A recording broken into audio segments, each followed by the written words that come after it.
The lecture hall at the Galactic Military Academy fell silent as Admiral Kethvar, a towering Vorthak with steel-gray scales, posed the question that would change everything. His serpentine eyes swept across the assembled cadets from dozens of species, each representing the finest military minds their worlds could offer. "What is the kill ratio of a single Terran Marine?" he asked, his voice carrying the weight of genuine curiosity, mixed with barely concealed skepticism. The question hung in the air like a physical presence. Cadet Zephys, a proud Altarian with crystalline features that reflected the Academy's harsh lighting, was the first to break the silence. His species had dominated space warfare for 3 centuries before humans arrived on the galactic stage. "Respectfully, Admiral, that question seems irrelevant," Zephys said, his voice carrying the musical tones typical of his people. "Terrans have been part of the Galactic Defense Force for only 47 standard years.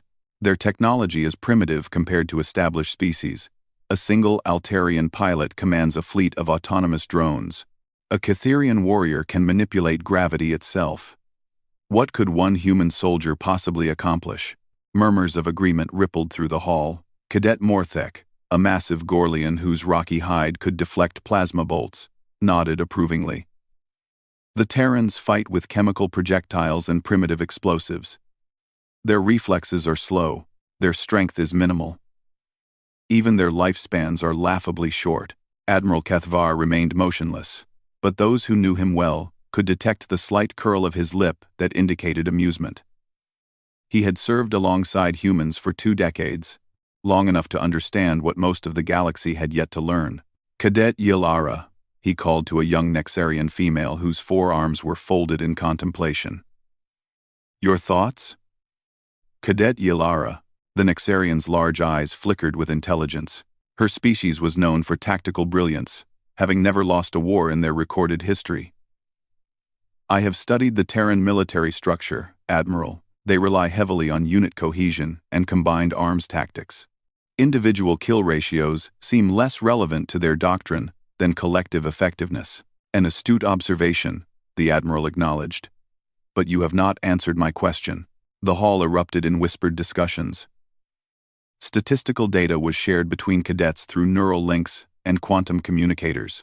The Vrex contingent, known for their computational abilities, had already processed every available human military engagement. Cadet Thixara, a insectoid Vrex with compound eyes that processed information at superhuman speeds, stood up. "Admiral, based on available data from the Terran integration wars and subsequent conflicts, the average kill ratio for human Marines ranges from 3.2 to 4.7 enemy combatants per casualty, depending on terrain and technological disparity. This is adequate, but hardly exceptional compared to elite forces from other species." The Admiral's expression remained neutral, but something in his posture suggested the cadets were missing something crucial. He walked to the massive holographic display dominating the center of the lecture hall and activated it with a gesture. "Let me tell you about Sergeant Marcus Chen," he began, and the display showed the image of an unremarkable human male in standard military fatigues. Age 28, born on the frontier world of New Harrisburg, no genetic modifications, no cybernetic enhancements, no psychic abilities. By your metrics, he should be utterly insignificant. Quote, the image shifted to show a barren world covered in crystalline formations that stretched toward a purple sky. This is Keth Prime, the Vrex homeworld's primary defensive installation. 3 years ago, a Devourer scout fleet discovered its location. The mention of the Devourers sent a chill through the hall. Even speaking their name was considered dangerous by some species. They were the galaxy's nightmare, a hive-minded species that consumed entire worlds, converting all biological matter into more of themselves. The installation housed 12 million Vrex civilians and military personnel, the Admiral continued. It was protected by orbital defense platforms, automated weapon systems, and a garrison of 50,000 of the galaxy's finest soldiers. When the Devourers arrived, they brought 600,000 warriors. The display showed the initial assault. Massive bioships disgorged waves of chittering, 6-limbed monsters that moved with terrifying coordination. The Vrex defenders fought with characteristic precision, their quantum weapons tearing through Devourer ranks with mathematical efficiency. The battle lasted 18 hours, Admiral Kethvar said quietly. The Vrex defense was textbook perfect. Every shot calculated, every movement precise. They inflicted massive casualties on the Devourer force. Cadet Thixara's antennae twitched with pride. The Vrex had always been the galaxy's premier defensive specialists. But textbook tactics assume your enemy follows logical patterns, the Admiral continued. Devourers don't retreat when faced with overwhelming losses. They don't break formation when their commanders fall. They simply keep coming, adapting with each wave, learning from every death. The holographic display showed the gradual deterioration of the Vrex defense. Ammunition ran low. Weapons overheated. The mathematically perfect formations began to crack under the relentless pressure of an enemy that treated each casualty as a learning experience rather than a loss. By hour 16, the outer perimeter had fallen. By hour 17, Devourer bioforms had breached the main facility. The Vrex were down to their last defensive line. The civilian evacuation center where 12 million non-combatants waited for rescue ships that would never arrive. The cadets watched in horrified silence as the display showed Devourer warriors pouring through corridors, their adaptive biology already showing resistance to Vrex weapons. What had started as a military engagement was becoming a massacre. The garrison commander, General Vex Thera, sent a final transmission requesting immediate evacuation for survivors. There were no ships available, no reinforcements, no hope. Admiral Kethvar paused, letting the weight of the situation sink in. That was when Sergeant Chen responded. Responded how? Cadet Zephys asked, his crystalline features showing genuine confusion. One human soldier could not possibly affect the outcome of such a battle. The Admiral smiled, and for the first time since beginning his lecture, his expression showed something other than neutral professionalism. It was the look of someone about to reveal a truth that would fundamentally change how his audience understood reality. Sergeant Chen was aboard a supply transport 17 light minutes away when he intercepted the distress call. His ship was carrying medical supplies to a research station. No weapons, no military escort, no combat capability whatsoever. The crew wanted to jump to safety. Protocol demanded they report the situation and await orders. The display shifted to show a small, ungainly vessel barely larger than a system shuttle. It looked utterly insignificant against the backdrop of the massive Devourer fleet. Instead, Sergeant Chen asked the captain to drop him on the planet's surface. Admiral Kethvar continued. Alone. The lecture hall erupted in shocked murmurs.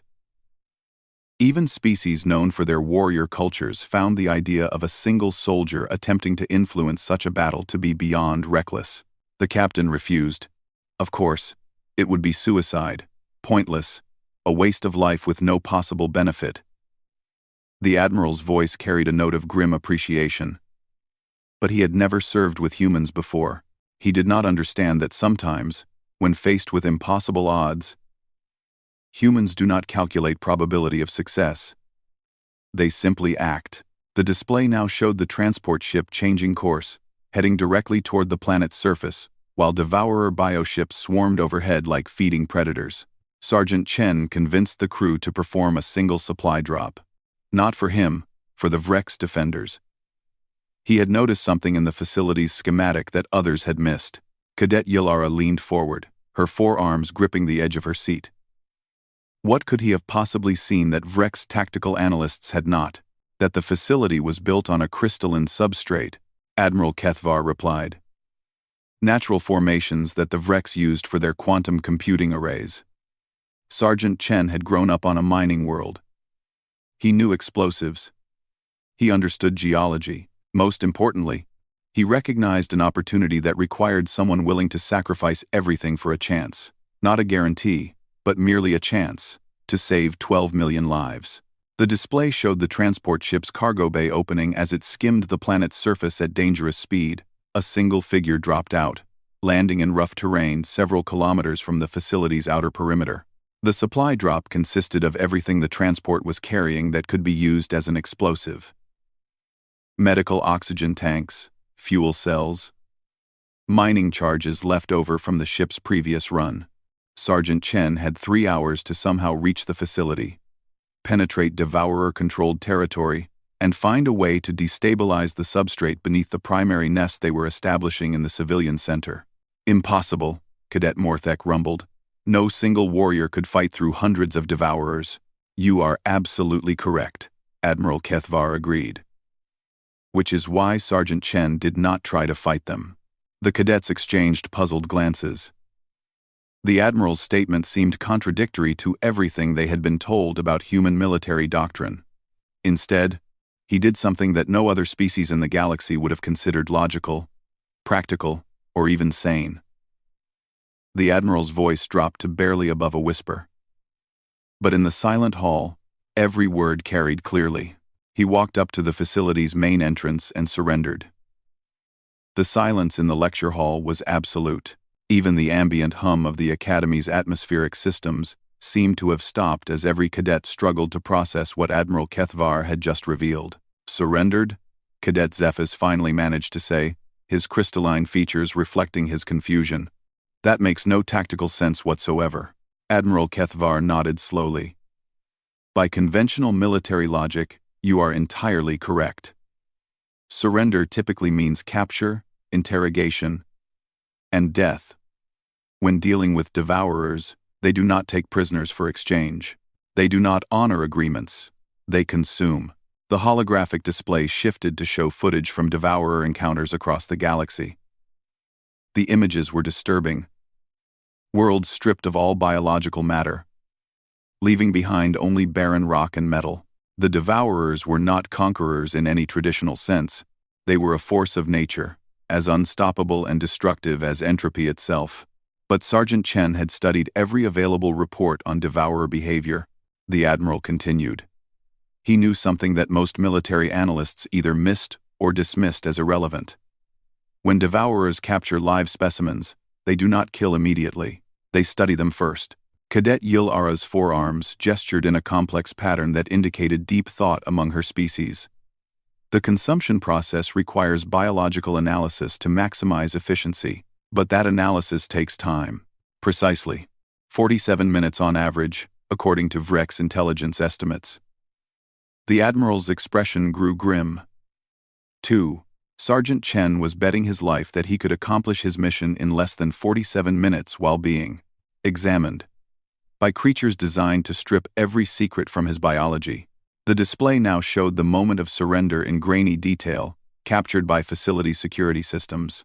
A lone human figure walking calmly toward a mass of chittering Devourer warriors, his hands raised in the universal gesture of surrender. The creatures immediately swarmed him, their movements showing the characteristic curiosity they displayed when encountering new biological specimens. The Devourers dragged him into the facility's central laboratory, Admiral Kethvar explained, the same laboratory that sat directly above the largest concentration of crystalline substrate formations. As they began their analysis, Sergeant Chen did something that changed the course of the entire battle. What could he possibly do while being dissected alive? Cadet Morthek asked, his rocky features showing disturbed fascination. He talked to them. The statement was so unexpected that several cadets actually laughed. The idea of conversation with Devourers was absurd. They were hive-minded entities that communicated through biochemical signals. They had no language in any recognizable sense.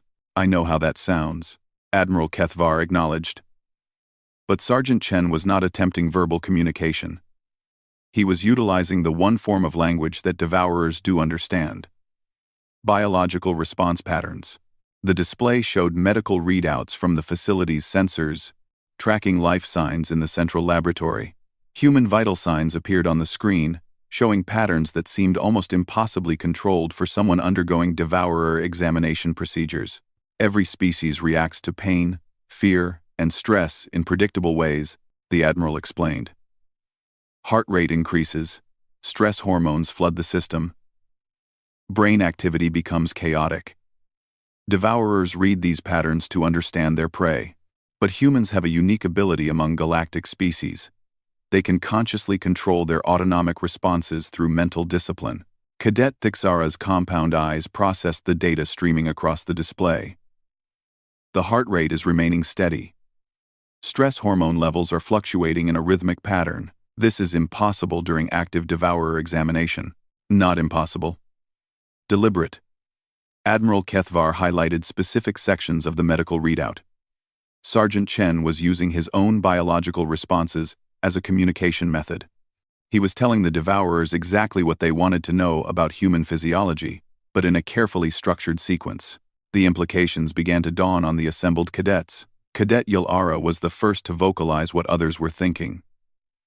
He was directing their examination, making them focus on specific areas while ignoring others, while simultaneously mapping the facility's internal structure through echolocation.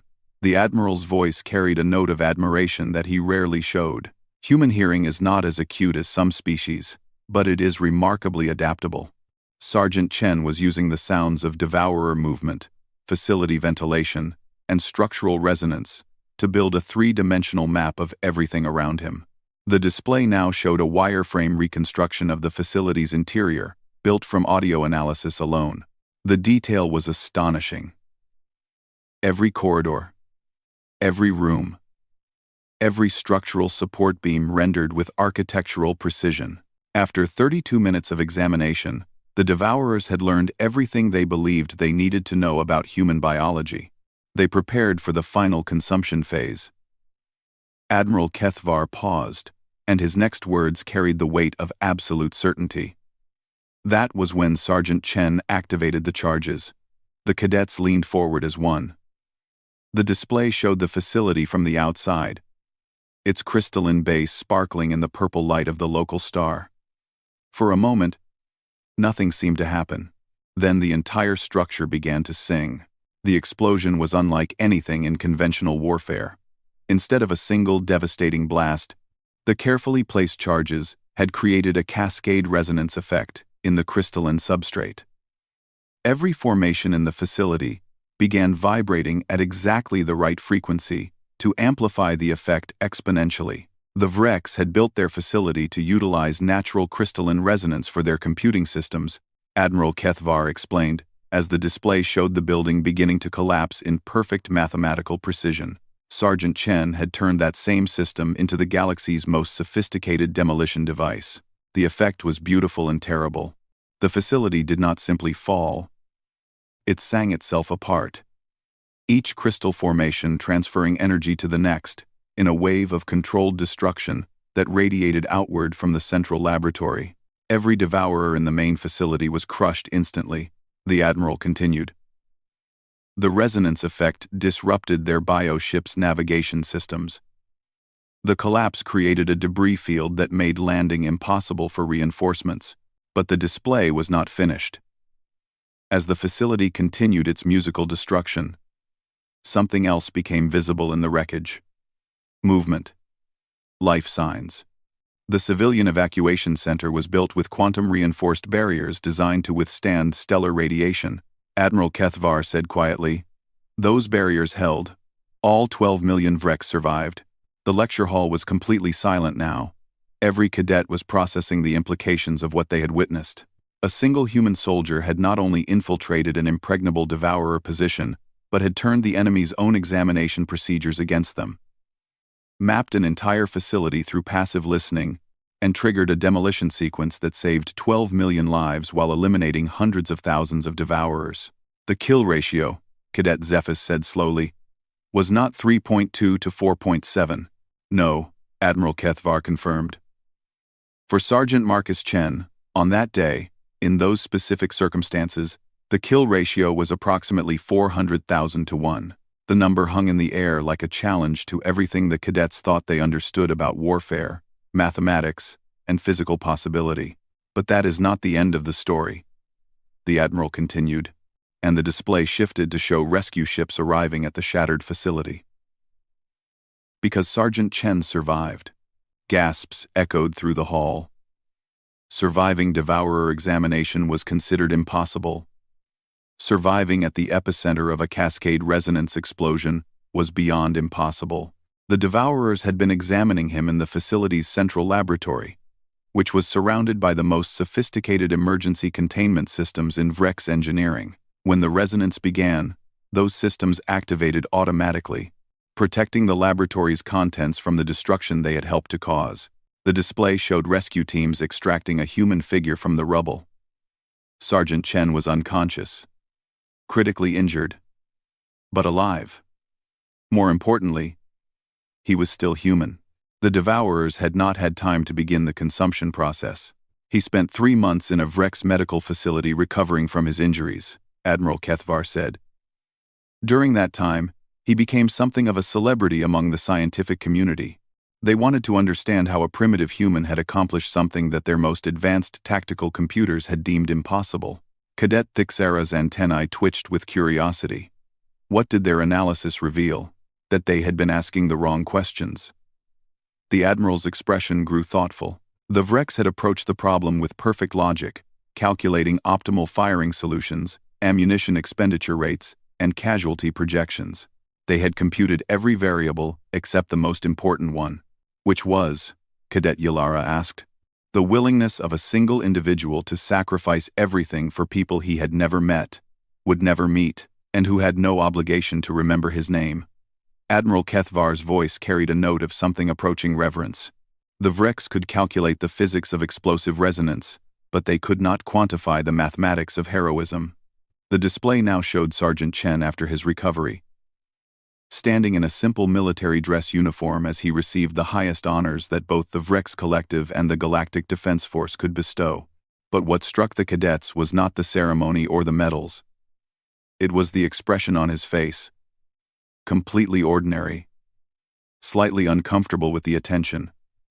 Utterly human. Sergeant Chen returned to active duty after his recovery. Admiral Kethvar continued. He requested assignment to a supply transport.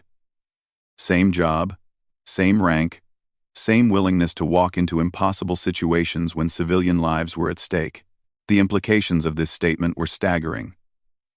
Here was a soldier who had achieved the impossible, who had been offered promotion to the highest levels of military command, who could have written his own ticket to any position in the galaxy. Instead, he chose to return to the unglamorous work of delivering medical supplies and equipment to frontier worlds. This brings us back to my original question, the Admiral said, and the display returned to the simple image of Sergeant Chen in standard military fatigues. What is the kill ratio of a single Terran Marine? The cadets looked at each other uncertainly. The mathematical answer was clear. The events at Keth Prime provided an indisputable data point. But something in the Admiral's tone suggested that the numerical answer was missing something crucial. The answer, Admiral Kethvar said slowly, depends entirely on what you are measuring. Admiral Kethvar allowed his words to settle over the lecture hall, like dust, after an explosion. The assembled cadets sat in stunned silence, each trying to reconcile the mathematical impossibility they had just witnessed with everything they thought they knew about warfare and military strategy. I can see the confusion in your expressions, the Admiral continued, his serpentine features showing something that might have been amusement. You are trying to understand how one soldier could achieve such results. You are searching for some technological advantage, some genetic modification, some tactical innovation that could explain the impossible. Cadet Zephys raised one crystalline hand hesitantly. Admiral, with respect, the mathematics do not support sustainable results of this magnitude. Sergeant Chen's success must have been an anomaly, a perfect combination of circumstances that could not be replicated. An interesting hypothesis, Admiral Kethvar acknowledged. The Galactic Defense Force Command shared your skepticism. They commissioned a comprehensive study of human military effectiveness, analyzing every engagement involving Terran forces over the past 4 decades. The holographic display activated again, showing a complex array of statistical data, battle reports, and tactical analyses from hundreds of conflicts across the galaxy. The information was overwhelming. Pages of reports, casualty figures, and outcome assessments stretching back to humanity's first contact with galactic civilization. The study took 3 years to complete, the Admiral said. It involved cooperation from 17 different species, analysis of over 10,000 separate military actions, and evaluation by the finest strategic minds in the galaxy. The results were unexpected. Data began flowing across the display in organized streams. Battle outcomes, casualty ratios, mission success rates, and tactical innovations were sorted by species, engagement type, and environmental factors. The patterns that emerged were unlike anything the cadets had seen before. Every other species showed predictable performance curves, Admiral Kethvar explained. The Altarians excel in space combat due to their advanced technology and precision piloting. The Gorlians dominate ground assault through superior physical strength and resilience. The Vreks achieve tactical excellence through computational analysis and coordinated strategy. The display highlighted these patterns clearly. Each species had distinct strengths that translated into consistent advantages in specific combat scenarios. Their performance could be modeled, predicted, and optimized according to well-understood principles. But humans? The Admiral paused, and the display shifted to show Terran military statistics. Humans defied every analytical model. The data was chaotic. Human performance metrics showed wild variations that seemed to follow no logical pattern. In some engagements, Terran forces performed at average levels. In others, they achieved results that bordered on miraculous. There was no consistent technological advantage, no predictable environmental factor, no standardized tactical approach that could explain the variations. Cadet Morthik studied the display with growing confusion. Their performance appears random. How can this be considered effective military doctrine? Because you are measuring the wrong variables, Admiral Kethvar replied. Watch what happens when we correlate human performance with a different set of factors. The display reorganized itself, and suddenly patterns began to emerge from the chaos. Human military effectiveness showed dramatic spikes in correlation with specific circumstances: civilian populations at risk, outnumbered friendly forces, impossible odds, and situations where retreat was not an option. The study revealed that human military performance follows an inverse relationship with probability of success, the Admiral explained. The more hopeless the situation, the more effective human forces become. Cadet Yil-Ara's forearms gestured in disbelief. That contradicts every principle of military psychology. Morale should decrease as chances of survival diminish. For every other species? Yes, Admiral Kethvar agreed. But humans appear to operate on entirely different psychological principles. They do not fight harder because they expect to win. They fight harder because someone needs to. The display now showed specific examples of this phenomenon. Human forces holding impossible positions until reinforcements could arrive. Single squads taking on entire enemy battalions to buy time for civilian evacuations. Individual soldiers walking into certain death to prevent larger catastrophes. The study identified what researchers called the Chen phenomenon, the Admiral continued. Named after Sergeant Chen's actions at Keth Prime, it describes the tendency of human forces to achieve exponentially better results when facing impossible odds in service of others. The mathematical models on the display were staggering. Human kill ratios showed a direct correlation with the hopelessness of their tactical situation. The more desperate the circumstances, the more creative, determined, and effective they became. But surely this cannot be sustainable, Cadet Thixara protested. Such tactics would result in massive casualties among human forces. Another interesting assumption, Admiral Kethvar said. Show me the casualty analysis. The display shifted to show comparative casualty rates across different species during similar engagements. The results were counterintuitive. Despite consistently accepting missions that other species would consider suicide, human casualty rates were actually lower than average. How is this possible? Cadet Zephys demanded. Because humans do not simply charge into hopeless situations, the Admiral explained. They find ways to make the impossible possible. Sergeant Chen did not survive Keth Prime through luck. He survived because he planned to survive. Every human soldier who walks into an impossible situation believes they will find a way to walk out. The display showed tactical innovations that human forces had developed across the galaxy. Improvised weapons, created from civilian technology, psychological warfare techniques that exploited enemy weaknesses no one had previously identified, strategic use of terrain and timing that turned disasters into victories. The study concluded that asking for the kill ratio of a single Terran Marine is like asking for the combat effectiveness of hope, Admiral Kethvar said quietly. It cannot be quantified, because it depends entirely on variables that exist outside conventional military analysis. A new voice spoke from the back of the lecture hall. But Admiral, if human effectiveness is so dependent on desperate circumstances, how do they perform in routine operations? Admiral Kethvar turned to see a young Nexarian cadet who had been silent throughout the presentation. An excellent question, Cadet Veltara. The answer is that there are no routine operations when humans are involved. The statement drew confused murmurs from the assembled students. The Admiral gestured for silence and continued. 3 months ago, I received a report from the freight station at Cordalis VII. It was labeled as a routine supply delivery, the kind of mission that usually generates no paperwork beyond inventory confirmation. He paused, and something like anticipation crossed his features. The supply run was conducted by Sergeant Chen. The display showed a peaceful trading station orbiting a gas giant. The installation was unremarkable. A collection of docking bays and storage facilities that served as a distribution point for the outer systems. Nothing about it suggested military significance. The delivery was medical supplies for the station's civilian hospital. Admiral Kethvar continued. Standard pharmaceuticals, diagnostic equipment, basic surgical tools. Sergeant Chen arrived on schedule, completed the delivery without incident, and departed for his next destination. The cadets waited for more information, but the Admiral seemed to have finished his account. That's it? Cadet Morthek rumbled. A routine supply delivery? On the surface, yes, Admiral Kethvar agreed. But the station commander filed a follow-up report 3 days later. During the unloading process, Sergeant Chen had noticed that one of the station's atmospheric recyclers was producing irregular harmonic vibrations.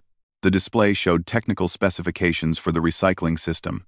To most observers, it would have appeared completely normal. Sergeant Chen mentioned to the dock supervisor that the vibration pattern matched what he had heard on mining worlds when tunnel supports were beginning to fail. The Admiral continued. He suggested they might want to have it checked. Routine maintenance recommendation, Cadet Yalara observed. Hardly unusual. The inspection revealed microfractures in the primary support structure that would have caused catastrophic failure within 2 weeks, Admiral Kethvar said quietly. The station housed 40,000 civilians. Total evacuation would have been impossible in the time available. The implications sank in slowly. What had appeared to be a routine supply delivery had actually been another impossible situation. Except this time, the disaster had been prevented before it could occur. How could he have known? Cadet Thixara asked. Human senses are not capable of detecting structural microfractures through atmospheric vibration analysis. He could not have known, the Admiral replied. But he paid attention anyway. Sergeant Chen has no training in structural engineering, no advanced sensory capabilities, no specialized equipment. He simply listened to an unfamiliar sound and thought it might be important enough to mention. The display now showed the maintenance report. The fractures had been caused by an unusual resonance effect from the station's proximity to the gas giant's magnetic field. No existing safety protocol had anticipated the problem. Computer diagnostics had detected no anomalies. Only human intuition had recognized the danger. The station commander requested a commendation for Sergeant Chen. Admiral Kethvar continued. The paperwork was denied because preventing a disaster that had not yet occurred does not qualify for recognition under military regulations. But Sergeant Chen saved 40,000 lives, Cadet Zephys protested. Yes, and he will never receive official credit for doing so. The Admiral's voice carried a note of frustration with bureaucratic limitations. This brings us to the final point of today's lecture. The display returned to its original question. What is the kill ratio of a single Terran Marine? The question assumes that military effectiveness can be measured by destruction, Admiral Kethvar said. Enemy forces eliminated, objectives destroyed, territory conquered. These are metrics that apply to every other species in the galaxy. The cadets watched as the display began showing a different kind of data. Civilian populations evacuated from war zones. Infrastructure preserved during conflicts. Enemy forces that had surrendered rather than face human tactics. Colonies that had been saved from natural disasters by human intervention. But humans fight for different reasons. The Admiral continued. They do not seek glory or conquest, or even survival. They fight because someone needs them to. They win because losing is unacceptable when others depend on them. The mathematical impossibility of human military effectiveness finally made sense. They were not optimizing for traditional victory conditions. They were optimizing for the preservation and protection of life, any life, even enemy life when possible. So I ask you again, Admiral Kethvar said.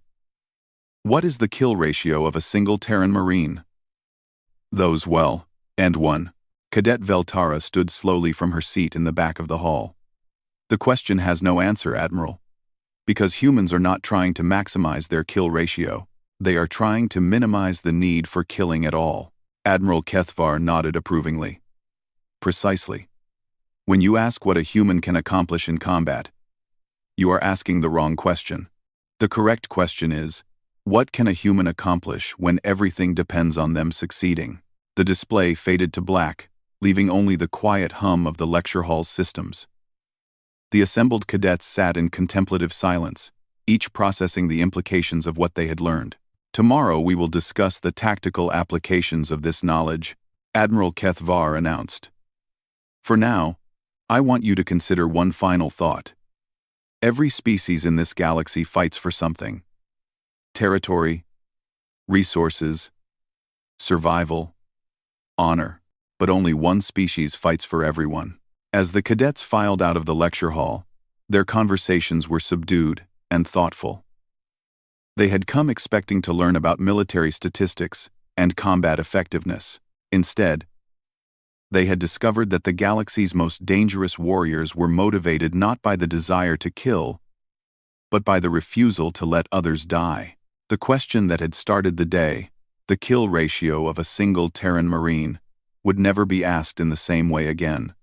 Because now they understood that when it came to humans, the most important number was not how many enemies they could destroy, but how many innocents they would sacrifice everything to save.